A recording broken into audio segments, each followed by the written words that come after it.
Anyone should be allowed to voice their opinions. That sentence has a grammatical error and should be revised, but how to revise this construction has been the subject of a fierce debate.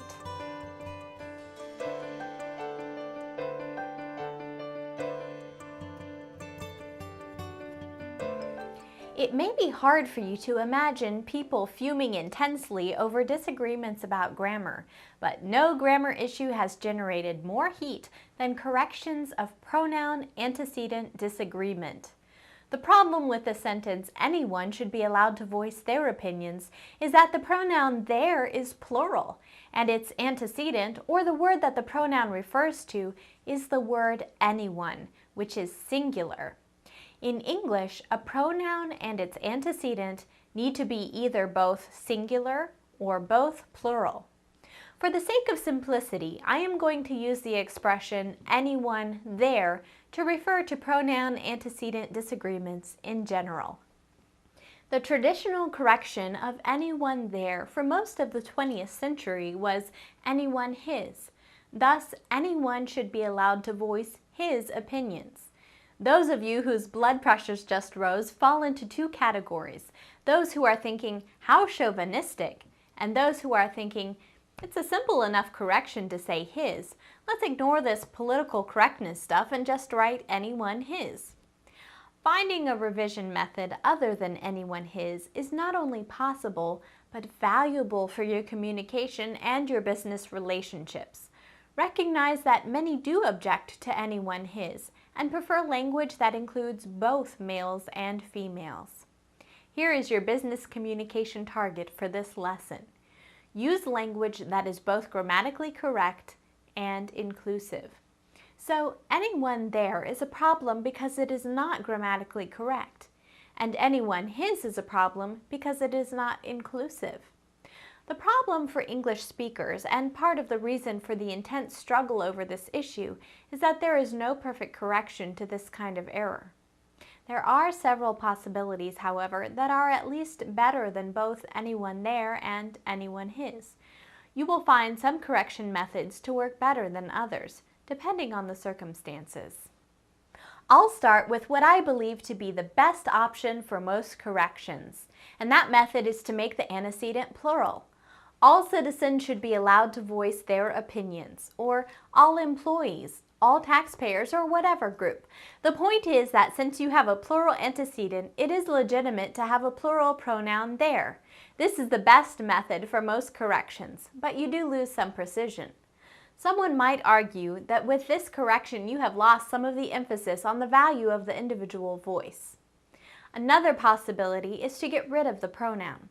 Anyone should be allowed to voice opinions. We just dropped the word there. The sentence is grammatically correct, but if you want to highlight this person's own set of opinions, you have lost some of that emphasis. Now, you could also speak directly to your audience. You should be allowed to voice your opinions. If you are saying you indefinitely in this sentence to mean anyone or people in general, then you are using a much more informal construction. On the flip side, you have a grammatically correct sentence, and if you say you to mean your audience, you have the extra benefit of making your communication more personal. A fourth possibility is to use the grammatically correct but somewhat cumbersome his or her. Anyone should be allowed to voice his or her opinions, or perhaps her or his opinions. You can see how this one can be cumbersome, but it is used often in speaking because if you begin your sentence, anyone should be allowed to voice his, and then realize what you've done, it's easy to tack on or her. Each of these corrections is workable, but also changes meaning slightly or becomes awkward. Some doubt that English speakers are ever going to come to a consensus on the best way to handle this problem. I believe that we eventually will reach agreement. To find out how, let's look at some history of the English language, because in the transition from older forms of the second person you, we find historical precedent for what may happen with anyone they. When we say you, our listeners may not know whether our word you is referring to one person, singular, or multiple persons, plural. It used to be, however, that English had different second-person forms. We had a singular form, thou, and a plural form, ye. So in Shakespeare's Romeo and Juliet, Juliet didn't say, "Wherefore art you, Romeo?" but "Wherefore art thou, Romeo?"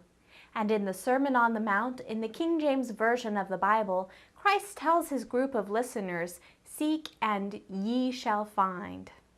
But English has changed, and we no longer use thou and ye in our day-to-day communication. Instead, we have the word you to refer to both singular and plural instances. Some argue then that the word they should serve as both singular and plural, even as we retain he and she for specific males or females. Those who make this argument claim that it is fine to say anyone they. Here's my conclusion. The English language will eventually adopt anyone they, so that the word they is used as a plural pronoun in some cases and as a singular, genderless pronoun in other cases. But the English language has not reached that point yet, and many still consider anyone they to be grammatically incorrect.